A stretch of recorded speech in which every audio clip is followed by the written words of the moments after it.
10장의 2절 투약 돕기예요. 교재는 367페이지고요. 투약 돕기에 일반적인 원칙이 있어요. 일반적인 원칙. 네, 5가지가 있어요. 여기에서 정확한 이렇게 나오죠. 정확한. 그쵸? 5가지의 정확한 방법에 의해서 투약이 돼야 돼요. 어떻게 되냐면 정확한 약물이 정확한 대상자에게 정확한 용량으로 정확한 투여 경로를 통해서 정확한 시간에 투약이 돼야 된다라는 거예요. 그러니까 A라는 약물이 홍길동이라는 환자한테, 어르신한테, 홍길동이라는 어르신한테 정확한 용량, 예를 들어서 물약이면 30cc를 주세요. 그러면 30cc를 줘야 되잖아요. 그쵸? 정확한 투여 경로라는 거는 경구, 입으로 들어갈 수가 있고요. 또 자약이라는 거는 변비가 있는 사람들 항문에 약을 넣어주는 거 있죠. 아니면 인슐린 맞는 사람 있잖아요. 요거는 주사로 들어가는 거죠. 그러니까 정확한 투여 경로를 통해서 들어가야 되는데 인슐린은 주사로 들어가야 돼요. 먹으면 안 되는 거예요. 그럼 위장에서 파괴가 돼요. 그러면 약이 들어가나 마나가 되는 거잖아요. 그래서 정확한 투여 경로를 통해서 정확한 시간에 투약돼야 된다는 거예요. 이거를 식전에 줘야 될지, 아침에 줄 건지, 점심에 줄 건지, 저녁에 줄 건지, 아니면 주무시기 전에 취침 전 약으로 줄 건지, 그 시간에 맞춰서 줘야지 아무 때나 들어가면 안 된다는 얘기예요. 그래서 치매 어르신들은 약을 잠금 장치가 있는 곳에 보관을 해야 된다라고 해요. 왜냐하면 치매는 인지가 떨어지잖아요.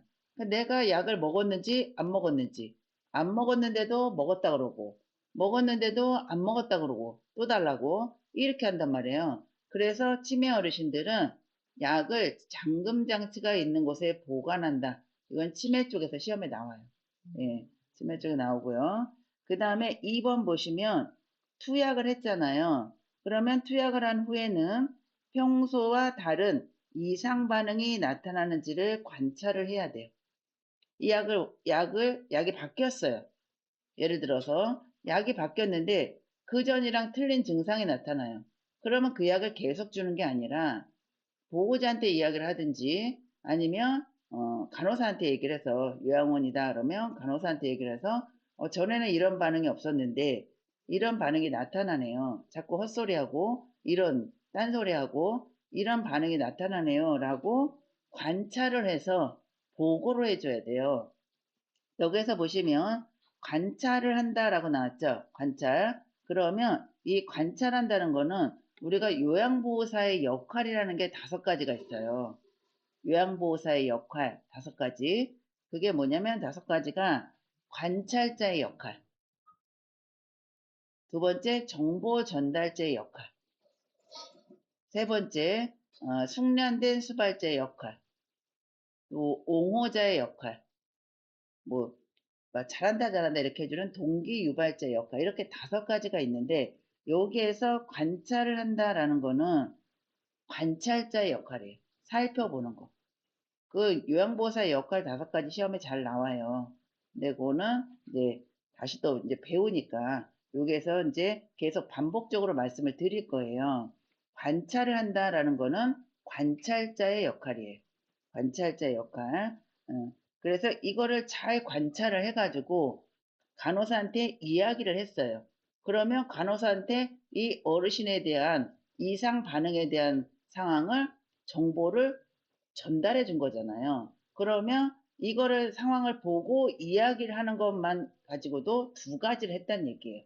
관찰자의 역할, 정보 전달자의 역할, 이 2가지를 했다는 얘기예요.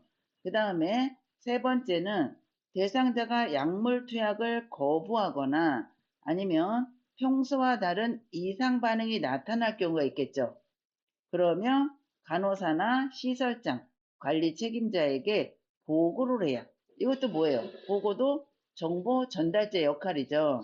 그래서 우리가 이제 시험에 뭔가 문제가 이렇게 나타났는데 이상 반응이 나타났다. 이거를 어떻게 해야 되냐라고 물어보는 문제가 많아요. 그런 경우는 무조건 보고한다가 답이에요. 그쵸? 예를 들어서 대상자를 머리를 감겼는데 머리에 상처가 났어요. 그러면 답은 보고한다인데 시험 문제 뭐라고 나오냐면 대상자를 머리를 감기는데 상처가 있어서 연고를 발라줬다. 이렇게 나온단 말이에요. 그러면 우리가 보통 이제 상처가 있으면 연고 발라주잖아요. 아무 생각 없이. 근데 그거는 안 된다는 얘기예요.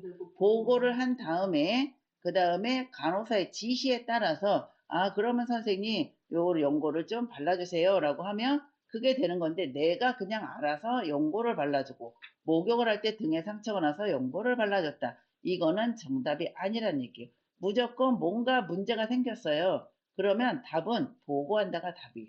그러니까 여기에도 약물 투약을 거부하거나 평소와 다른 이상 반응이 나타난다라고 하면 간호사, 시설장 아니면 관리 책임자에게 신속하고 정확하게 보고를 한다. 이 보고한다가 답이 되는 거예요.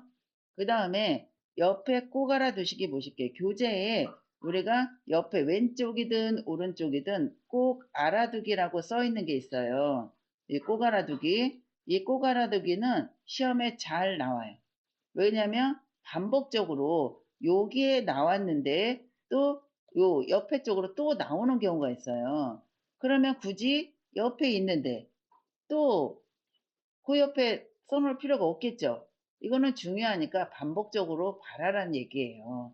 그래서 여기 꼭 알아두기 보시면 금식인 경우에도 혈압약 등 매일 투약해야 하는 약물은 반드시 투약해야 된다라고 했어요. 그럼 시험에 나올 때 금식인 경우에 혈압약은 투약을 안 한다라고 하면 이거는 틀린 거죠. 금식이더라도 이 혈압약 같은 경우는 매일 투약을 해야 되는 약이에요. 정확한 시간에 보통 혈압약은 아침에 투여가 돼요. 아침에. 아침약에 들어가 있어요.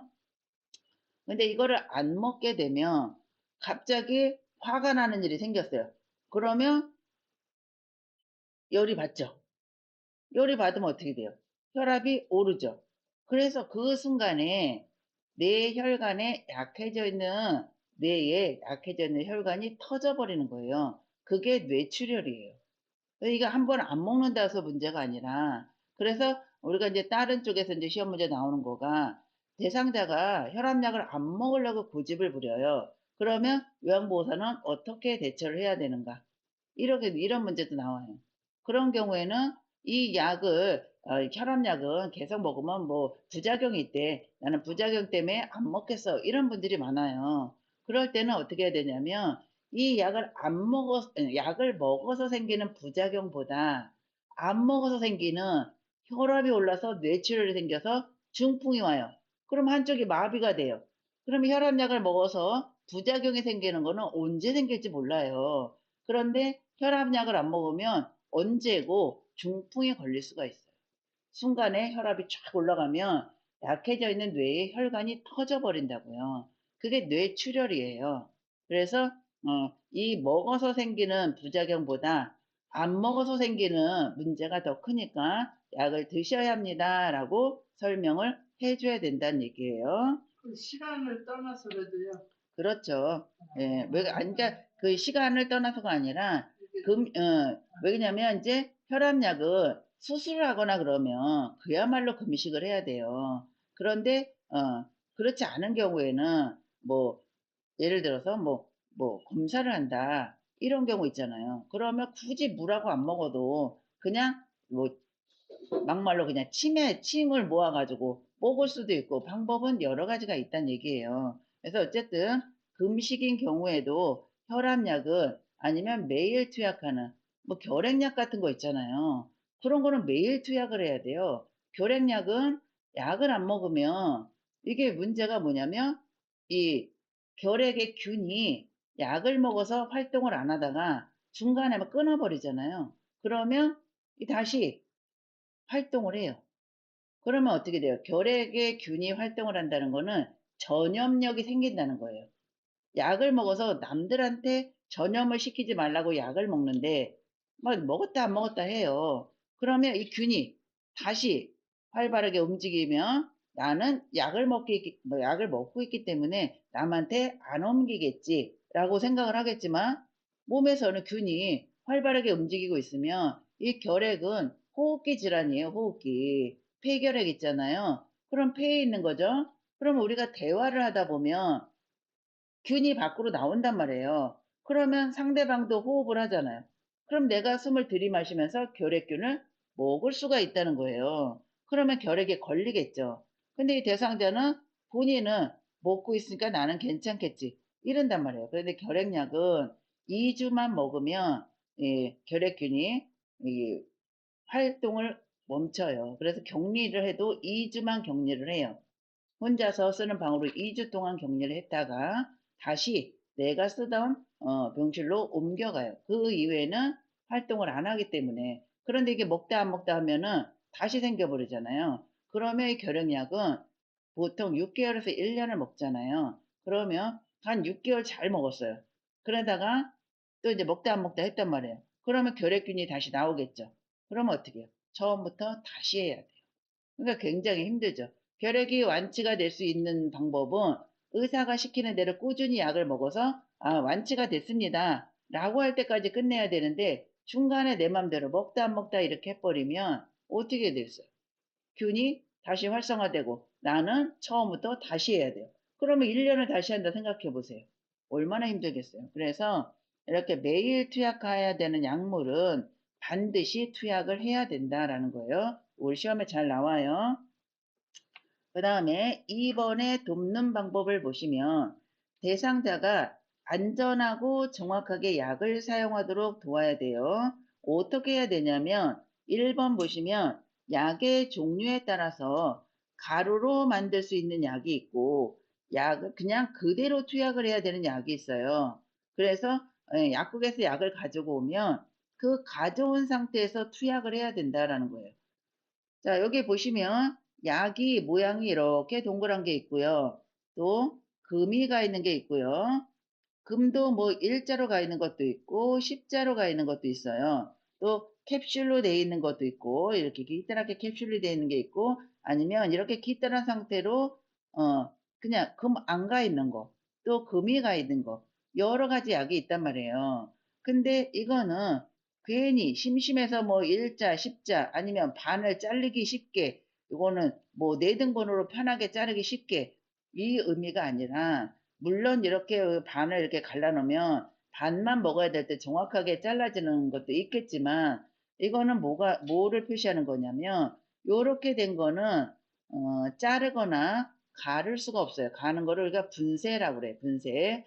그래서 요렇게 아무런 금도 없이 동그랗게 되거나 끼다랗게 되는 거는 자르거나 반으로 가르거나 아니면 가루를 낼 수 없다라는 표시예요. 그런데 이렇게 한 줄이든 이렇게 십자로 돼 있든 금이 가 있는 거는 자를 수도 있고 가를 수가 있어요. 그러면 우리가 이 약을 약국에서 가져온 상태로 투약을 해라 하는데 이 대상자의 신체적인 상태를 보니까 약을 못 삼켜요. 그러면 요양보호사가 의무대로 약을 갈거나 쪼개지 말고 의사나 약사한테 문의를 하라는 거예요. 그래서 예를 들어서 이제 요양원 같은 경우는 촉탁이한테 처방을 받거나 아니면 보호자가 약을 이렇게 타가지고 오는 경우가 있어요. 어쨌든 촉탁이한테 타든지 보호자가 가지고 오든지 요양원에서 약을 줘야 되는데 이 대상자가 약을 알약 자체를 못 드신단 말이에요. 그러면 보호자나 간호사한테 얘기를 해가지고 이 어르신 약을 드리려고 하는데 약을 못 삼키니 어떡합니까? 이렇게 질문을 해야 되는데 물어봐야 되잖아요. 근데 그걸 안 하고 그냥 임의대로 잘 못 먹으니까 내가 그냥 갈아서 줘야지. 그래서 갈아서 준단 말이에요. 그러면 이 약이 제대로 100% 효능을 못 하겠죠. 그쵸? 이거는 자르면 안 되는 약이고 갈면 안 되는 약이란 말이에요. 그래서 그런 경우는 약사나 의사한테 물어보면 이 약이 예를 들어서 타이레놀 같은 경우 큰 거는 625ml예요. 용량이. 그런데 이게 알약이 크잖아요. 그러면 이거를 알약이 커서 못 먹으면 의사한테 얘기를 하면 예를 들어서 2개짜리 하나에 325ml짜리 2개를 주면은 이게 합치면 625ml짜리 650ml 625ml가 아니라 650ml예요. 650 타이레놀이 650ml 그러면 325ml짜리 2개를 먹으면 이거 큰 거 하나 먹는 셈이 되잖아요. 그러면 큰 거를 못 먹으면 작은 거를 먹을 수 있으면 그렇게 해서 의사한테 얘기해서 그러면 알약 작은 걸로 다른 걸로 좀 바꿔주든지 할 거야 얘기를 하면 근데 이것도 못 먹어요. 알약 자체를 못 먹어요. 그러면 타이레놀은 물약도 있어요. 그러면 물약으로 바꿔줄 거 아니에요. 그래서 우리가 뇌기능 개선제도 알약으로 된 것도 있고 이게 캡슐처럼 돼가지고 좀 딱딱한 캡슐 그걸로 먹는 것도 있고 이게 안 되는 사람은 물로 된 게 있어요. 그러면 이 알약을 못 먹는다라고 하면 의사가 물약으로 바꿔줄 거 아니에요. 그래서 거기에 맞는 약을 먹어야지 내 맘대로 갈거나 자르거나 이러면 안 된다는 얘기예요. 그래서 약을 갈거나 쪼개지 말고 약사나 의사에게 문의해서 지시에 따른다라는 거예요. 그 다음에 3번에 유효기간이 지났거나 확실하지 않은 약 있죠. 이거는 절대 사용하지 않는다. 그럼 어떻게 한다? 버린다가 답이에요. 시험에 유효기간이 지난 약은 버린다. 이러면 맞는 거예요. 그리고 네 번째는 처방된 이외의 약을 섞어주지 않는다. 처방된 약 이외에는 우리가 약의 종류가 굉장히 많잖아요. 그런데 의사들이 처방하는 약은 어때요? 이제 검증이 된 약들이에요. 이 약이랑 이 약이랑 같이 섞어도 별 문제가 없다라고 하기 때문에 처방을 내는 거예요. 그래서 우리가 한약도 먹는 사람도 있고 양약도 먹는 사람도 있고 또 보조식품 먹는 사람 있잖아요. 그러면 내가 보조식품도 먹고 한약도 먹고 양약도 먹어요. 그러면 같은 시간대에 이걸 먹지 말라는 거예요. 시간 간격을 두고 먹지 말라는 건 아니에요.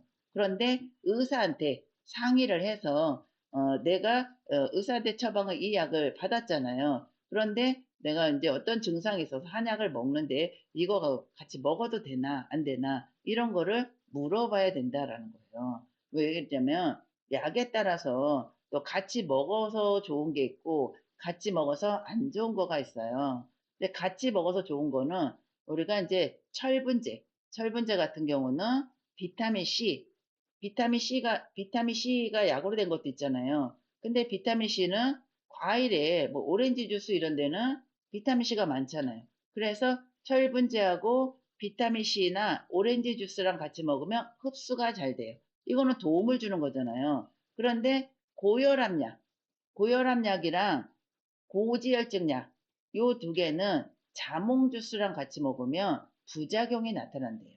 그러니까 이런 게 있단 말이에요. 그래서 이렇게 피해야 될 건 피해야 되는데 우리가 그런 걸 다 알 수가 없으니까 내가 약을 지어 먹는 의사한테 내가 이제 보조식품 이런 거를 먹는데 같이 먹어도 될까요? 아니면 한약을 먹는데 같이 먹어야 될까요? 하면 의사가 그러면 시간대를 바꾸어서 드시면 됩니다 하면 바꿔서 드시면 돼요. 굳이 뭐 안 먹을 건 아니고 먹어서 도움이 된다라고 하면 같이 먹는 게 좋다라는 거죠. 근데 웬만한 거는 분리해서 약을 먹는 게 좋다는 거예요. 그래서 처방된 이외 약을 섞어주지 않는다. 5번 잘못 복용했을 경우 시설장이나 관리 책임자에게 즉시 보고를 해야 돼요. 내가 주다 보니까 이 약을 다른 사람한테 줬어요. 근데 그분은 혈압이 낮은 분이에요. 그런데 혈압약이 들어가 있는 약을 줬어요. 그러면 이분의 혈압이 더 떨어지겠죠. 근데 선생님들이 물론 실수를 할 수 있어요. 실수는 할 수 있는데 이거를 보고를 안 하면 문제가 생길 수 있다는 거죠. 왜냐면 이 대상자가 혈압이 막 떨어져요. 그런데 병원에 가서 의사한테 이 어르신이 약을 다른 분 거를 잘못 드려서 혈압약을 들어서 이렇다 그러면 거기에 대한 조치를 빨리빨리 할 거 아니에요. 그런데 그런 얘기를 싹 안 해요. 어르신 상태는 막 혈압이 떨어지니까 늘어지고 막 이렇게 한단 말이에요. 그럼 병원에 가면 엄한 검사를 하느라고 빨리 이게 치료가 안 될 수가 있다는 얘기예요. 그래서 잘못할 수는 있지만 그거를 이야기를 해서 빨리 대처를 할 수 있게 하라는 거예요. 그러기 위해서는 관리 책임자에게 즉시 보고를 해야 되겠죠. 가번에 경구약 돕기에 준비 물품이 있어요. 처방된 약이 있어야 되고 숟가락이 있어야 돼요. 이 숟가락 같은 경우는 가루약을 사용할 때는 우리가 숟가락을 사용을 해요. 그리고 주사기 같은 경우는 용량이 적을 때 이렇게 바늘이 안 달린 주사기를 우리가 무침 주사기라고 그래요. 그래서 그런 주사기도 준비해야 되고, 컵, 또 물약 들어갈 때는 계량컵이 있어야 되고, 아니면 눈금이 있는 약물통, 이런 게 있어야 되고, 빨 때는 왜 필요하냐면, 그러니까 물약을 먹을 때 잘 그냥 이렇게 입으로 주면 자꾸 흘리려고 할 때 빨대로 빠는 경우, 빠를 수 있는 경우가 있어요. 그런 경우는 물약 줄 때 빨대로 줄 수 있고, 아니면 치아를 착색시키는 약이 있어요. 그러니까 이제 철분제 같은 경우는 그냥 먹으면 이빨에 이렇게 묻잖아요. 그러면 착색을 시킬 수 있어요. 그런 경우는 빨대를 먹으면 바로 목구멍에서 꿀꺽 넘어갈 거 아니에요. 이빨에 안 묻고. 그러니까 이제 그런 때는, 그런 약을 사용할 때는 빨대가 필요하다라는 거예요. 네, 그 다음 페이지 방법 보시면, 꼭 알아두기에서 약물을 만지기 전에는 반드시 비누로 손을 깨끗하게 씻어야 되고요. 방법 보시면 물과 비누로 손을 씻고 약 포장지에 이름이 써 있어요. 요즘에는 이제 포장지에 이름이 써 있고 또 약의 이름도 써 있어요. 약의 이름이 안 써 있고 이름만 써 있는 경우도 있지만 이제 약 이름까지도 거의 써 있는 경우가 많아요, 포장지에. 그래서 이 포장지에 쓰인 대상자의 이름을 확인을 해야 되겠죠. 그래서 이름을 확인을 해야지 정확한 대상자한테 줄 거 아니에요. 예, 그리고 대상자가 입으로 약을 삼킬 수 있는지, 아무것도 안 먹는 금식인지, 아니면 오심이나 구토. 우리가 오심이라는 거는 뭐냐면, 우리 토하기 전에 울렁울렁거리잖아요. 토하려고 하면 갑자기 침이 없어지고, 침이, 거품이 없는 침 있잖아요. 그러면서 갑자기 울렁울렁거리고 이런단 말이에요. 그게 오심이에요. 울렁거림. 구토는 토하는 거. 그래서 입으로 먹는 사람이 울렁울렁거리면 약을 먹고 토해버리면 어떻게 해요? 약발이 안 받잖아요. 그래서 그런 경우는 약을 입으로 줄 수가 없어요. 그래서 이제 병원에서는 입으로 못 먹는 사람들은 주사로 주잖아요. 주사로. 그래서 이제 중환자실에 입원해 있는 사람들은, 의식이 없고 이런 사람들은 처음에는 주사약만 들어가요. 그러다가 이제 먹을 수 있는 상태다. 그런데 입으로 못 먹는다라고 하면 코에다 줄을 꼽아서 콧줄로 주고, 그러다 입으로 먹을 수 있으면 입으로 주겠죠. 그런데 오심이나 구토 증상이 없어야 돼요. 콧줄로 줬는데 막 토해요. 그러면 입으로 먹어서 토하나 콧줄로 들어가서 토하나 어차피 토하는 거잖아요. 그런 경우는 입으로 들어가는 약은 들어갈 수가 없다는 거예요. 그래서 대상자가 약을 본인이 스스로 삼킬 수가 있는지, 아니면 못 삼키면서 또 울렁거림증이 있는지, 약을 먹으면 물만 먹어도 토한다, 이런 대상자한테는 약을 줄 수가 없잖아요. 그렇죠? 예. 그래서 금식인지 오심인지 구토가 있는지를 확인을 하고, 네 번째는 침상머리를 높여요. 반자위를 취하게 한다. 우리가 반자위는 뭐냐면 침대를 똑바로 이렇게 앉혀요. 똑바로 앉는 거를 우리가 좌위라고 해요. 우리나라 문화가 좌식 문화잖아요. 지금이야 식탁에 앉아서 밥 먹지만 예전에는 어때요? 그냥 방바닥에 앉아서 밥상 받아서 먹는, 앉을 줄 아니에요. 먹을 식. 앉아서. 바닥에 앉아서 먹는 문화. 그게 좌잖아요. 앉을 좌. 그래서 이것도 앉는 거예요. 똑바로 침대를 세웠으니까. 이게 좌위예요. 그런데 반만 세웠어요. 반만 세웠으니까 여기다 반자만 쓰면 돼요. 그래서 반자위라고 얘기를 해요. 우리가 반자위는 계속 앞으로 많이 나와요.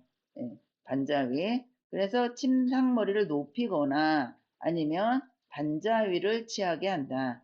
그리고 대상자에게 투약 절차를 설명을 해요. 대상자한테 이게 물약으로 들어갈 건지 알약으로 들어갈 건지, 아니면 요거는 인슐린 주사라 주사로 맞을 겁니다 라고 설명을 하고, 준비된 약의 용량을 확인하고 이 약이 오염되지 않게 준비를 해야 돼요. 근데 우리가 약이 가루약이 있고 알약이 있고 물약이 있어요. 그래서 이 투약하는 방법에 따라서 가루약은 어떻게 주고 알약은 어떻게 주고 물약은 어떻게 주는 이런 방법이 있어요. 그 방법에 따라서 약을 주라는 거예요. 8번에 별표 주세요. 8번은 요게 이제 1, 2, 3, 4, 5 해가지고 요거를 맞냐 안 맞냐 요렇게 시험에 잘 나오는데 8번 보시면 물을 충분히 제공하여 약을 잘 삼키고 위장관에서 잘 흡수되게 한다. 물을 많이 먹으면 약을 잘 삼킬 수가 있겠죠. 그쵸? 약을 잘 삼키고 또 위장관에서 약이 잘 흡수가 돼요. 물을 많이 먹으면. 근데 시험에 물을 소량만 제공한다. 그러면 이게 약을 잘 삼킬 수가 있고 잘 흡수가 되겠나요? 안 되겠나요? 잘 안 된다는 얘기예요. 그래서 그런 식으로 바꿔서 내요. 시험에. 물을 충분히 제공한다. 이거는 맞는 건데 물을 소량만 제공한다. 이렇게 바꿔서 나오면 틀린 답이 되는 거죠. 그 다음에 9번에 입을 벌리게 하거나 질문을 해요. 그래서 전부 투약되었는지 확인한다. 이게 약을 어르신들이 숨겨요. 혀 밑에다 숨겨요. 그리고 먹는 척하고 뱉어서 휴지에 버려요. 그런 경우가 있단 말이에요. 그래서 입을 벌리게 해서 아 해보세요 라고 한다든지 아니면 말을 시켜요. 말을 시키면 대답을 해야 되니까 막 입 벌릴 때 보일 거 아니에요. 그래서 입을 벌리게 하거나 질문을 해서 전부 투약되었는지 확인을 해야 되고요. 10번은 약을 먹으면서 기침을 심하게 하거나 구토를 하면 어떻게 돼요? 이거 벌써 문제가 발생한 거죠. 약을 먹으면서 기침을 심하게 하거나 구토를 한다. 이거는 문제가 생긴 거예요. 그러면 답은 보고한다. 누구한테? 시설장이나 간호사한테 보고한다요. 간단해요. 뭐 복잡할 거 없어요. 문제가 생기면 무조건 보고한다가 답이고 다 준다면은 물품을 정리를 하고 물과 비누로 손을 씻어요. 물과 비누로 손을 씻는다. 그 다음에 네모칸 보시면 경구약 복용 시 주의점이 있어요. 그러면 가루약, 알약, 물약 이렇게 구분이 되겠죠. 이 가루약은 시험에 가루약이 나오잖아요. 그러면 무조건 숟가락을 생각을 하셔야 돼요. 숟가락. 가루약은 숟가락을 사용해서 그 숟가락에다 물을 조금 넣고 녹여서 투약을 해요. 그런데 우리가 이 가루약이 애기들 거는 용량이 작아요. 그래서 숟가락에다 녹인다 치지만 요양원에서의 아니면 집에 계시는 어르신들의 약은 분량이 많아요.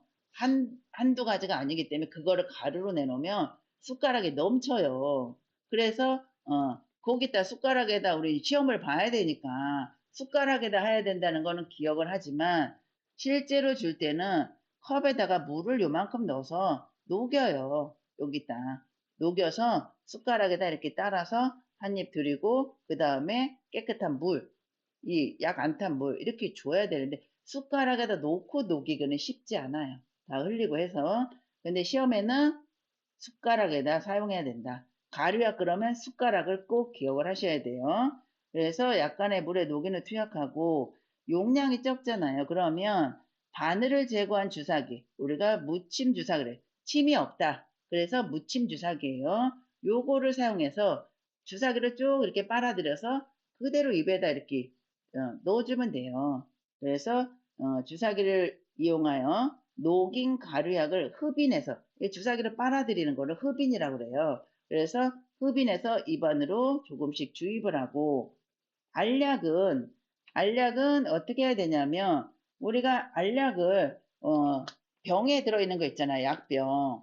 약병에 들어있으면 우리가 보통은 약병에 있는 약을 손바닥에다 이렇게 덜어요. 손바닥에 덜으면 약이 내가 두 알을 먹어야 되는데 세 알이 나왔어요. 그러면 그 세 알 중에서 하나를 다시 병으로 이렇게 긁어가지고 병 속에 넣어요. 그러면 어떻게 돼요? 병 속에 다시 들어간 이 한 알 때문에 나머지 병 안에 있는 약이 다 오염이 된다는 얘기예요. 그래서 약병에서 손바닥이 아니라 약병에서 약 뚜껑에다 덜어요. 약 뚜껑은 깨끗한 거예요. 그래서 뚜껑에다 덜었는데 세 개가 나왔으면 그냥 뚜껑 자체에서 하나를 그냥 안에다 넣는 건 괜찮은데 손바닥에 넣은 거는 안 돼요. 그래서 알약을 먹을 때는 약병에서 약뚜껑에 옮겨요. 그래서 내가 잘 두 알을 놨어요. 그러면 그거를 이 뚜껑에서 손바닥으로 더는 거예요. 그러니까 알약은 뚜껑에서 손바닥으로 덜은다. 이래야 맞는 거예요. 여기 보시면 알약은 약병에서 약뚜껑으로 옮긴 후 그 다음에 손으로 옮긴다. 이게 맞는 거예요. 손으로 만진 약은 약병에 다시 넣지 않는다. 그래서 시험에 손으로 만진 약은 버린다. 이렇게 나오면 답이에요. 그런데 우리가 실제로 버리겠나요? 아까워서 이거 약병에 다시 넣기는 찝찝하고 그렇다고 버릴 수도 없고 그럼 어때요? 종이컵이나 이런 데 하나를 나눴다가 나머지 그 다음번에는 하나만 건지면 될 거 아니에요. 근데 시험에는 버린다예요. 알약이든 물약이든 더 다른 거는 버린다가 답이에요. 그 다음에 알약의 개수가 많은 경우 있어요. 한 번 먹는데 10개씩 드시는 분도 계세요.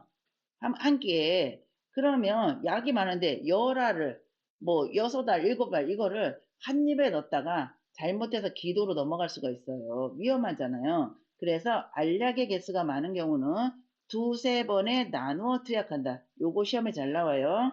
알약의 개수가 많은 경우에는 두세 번에 나누어 투약한다. 그런데 이거는 알약이에요. 알약.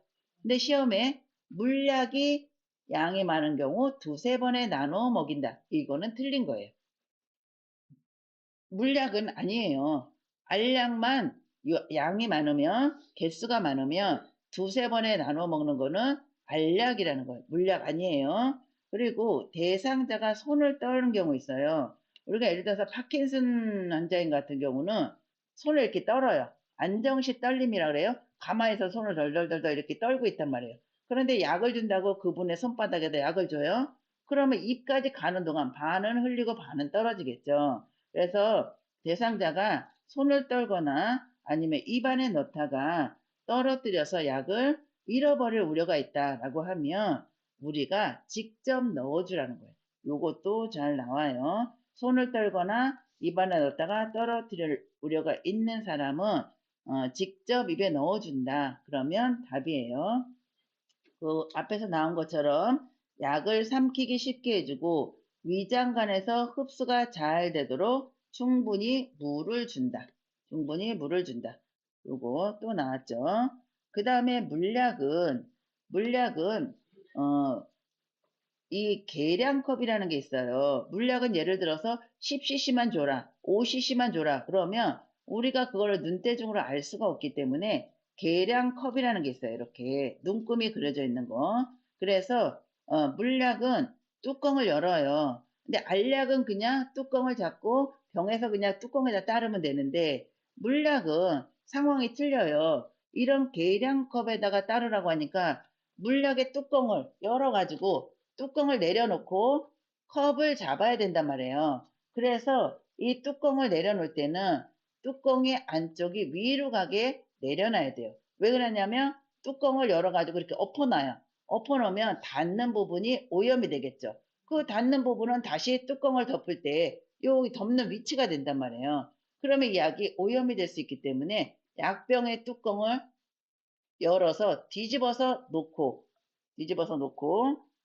그릇하고 이 계량컵을 잡아요. 계량컵에 눈금이 그려져 있는데, 눈금은 내가 만약에 여기 1에 맞는, 여기 1이라고 써 있는 여기까지만 따른다 그러면, 여기에 눈높이가 여기에 가 있어야 된다는 얘기예요. 이거를 좀 위로 놓거나 아래로 놓으면 약의 용량을 더 따를 수가 있어요. 그러면 이 더 따른 건 어떻게 해요? 버려야 되는 거예요. 자, 보시면 물약은 뚜껑을 열어서 뚜껑의 위가 이렇게 덮었던 부분 있죠? 덮었던 이 위가 바닥으로 가게. 그러면 어떻게 돼요? 이렇게 되겠죠. 그죠? 안쪽이 위를 향하게 이렇게 뚜껑을 놓고 계량컵을 눈높이로 들어요. 그래서 처방된 양만큼 따른 후 대상자에게 투약을 하는데 우리가 약을 따르기 전에 약물을 흔들어서 섞어요. 왜 그러냐? 우리가 막걸리 있잖아요. 막걸리는 위아래가 분리가 돼 있잖아요. 그럼 먹을 때 어떻게 먹어요? 흔들어서 먹어야 되잖아요. 왜 흔들어요? 농도를 맞추기 위해서. 뭐 위에 이제 청주만 이렇게 따라서 마시는 사람도 있지만 대부분은 흔들어서 농도를 맞춰서 먹는다는 얘기예요. 이 약도 마찬가지로 이렇게 투명한 약이 있는가 하면 이렇게 가라앉아 있는 약이 있어요. 그런 경우는 약물을 흔들어서 섞어요. 그럼 시험에 물약을 이렇게 흔들어서 투약하는 이유는 이렇게 나오면 답은 농도를 맞추기 위해서, 이게 답이에요. 그런데 색이 변하거나 혼탁한 약물, 전에 먹었던 이 물약의 색깔이랑 틀리네. 색깔이 변했네. 이거는 어떻게 해야 된다? 버린다가 답이에요. 무조건. 그리고 이제 요것도 잘 나와요. 요점 라벨. 라벨이 젖지 않도록 용액병에 라벨이 붙은 쪽을 잡고 라벨의 반대쪽 방향으로 용액을 따른다. 라벨이 붙어 있단 말이에요. 그러면 라벨이 붙어 있는 쪽으로 약을 따르면 약이 흐르면서 라벨에 글씨가 이게 없어질 수가 있잖아요. 그런데 라벨을 붙이면 반대쪽에는 빈 칸이 있어요. 그래서 라벨이 붙은 쪽을 잡고 라벨의 반대쪽으로 따른다는 얘기예요. 그러니까 복잡하진 않아요. 괜히 말로 써놓으니까 이게 무슨 소린가 하는데, 라벨이 붙은 쪽을 잡고 라벨이 안 붙은 반대쪽으로 용액을 따라요. 그리고 병뚜껑을 닫기 전에 입구를 깨끗이 닦는데, 이것도 깨끗이 닦는 것도 손가락으로 닦는다. 이렇게 나와요, 시험에는. 그게 아니라 멸균된 거 이런 게 있으면 그것도 속이 아니라 겉면만 닦는 거예요. 요거 무침 주사기 나왔죠? 여기 약의 용량이 적을 때는 바늘을 제거한 무침 주사기를 이용한다. 그래야 정확하게. 여기 보면 이게 1cc짜리 주사기예요.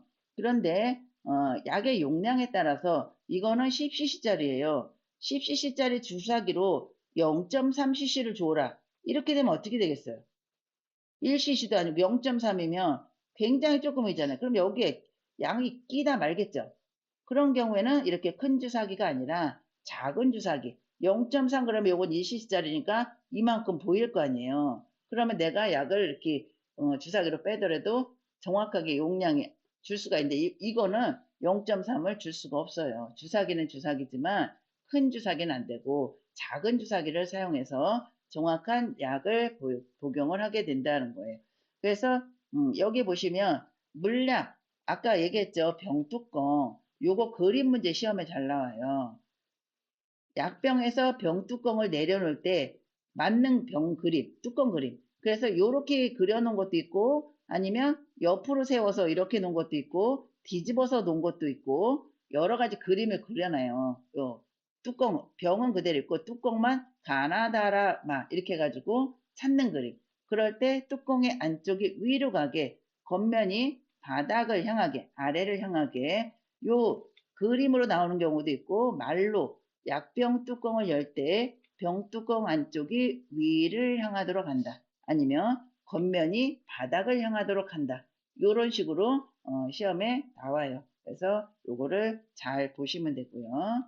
네, 여기까지 하시고 네, 다음번 거 하겠습니다.